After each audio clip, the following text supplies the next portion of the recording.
Magising sa isang maingay at magulong bahay, naghahanda ang magkapatid sa isang bagong araw.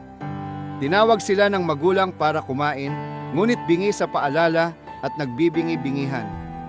Mag-aaway ang magkapatid sa bawat bagay, hindi nagbabahagi at palaging may tampuhan. Paulit-ulit silang pinaaalalahanan, ngunit tila hindi nila pinapansin ang payo. Nagbibingi-bingihan sila kahit paulit-ulit ang babala ng magulang. Isang araw nagising sila at nawala ang kanilang magulang.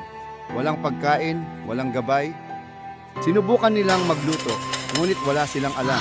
Gutom at pangamba ang dumapo sa kanila. Sa katahimikan at kawalan, napagtanto nila ang kanilang pagkakamali at nagkatulungan. Tahimik nilang dinasal ang kanilang pagkukulang, humingi ng tawad sa kanilang mga magulang. Bumalik ang magulang at sinalubong sila ng pag-ibig. Natutunan nilang mahalin at pahalagahan ang gabay ng magulang.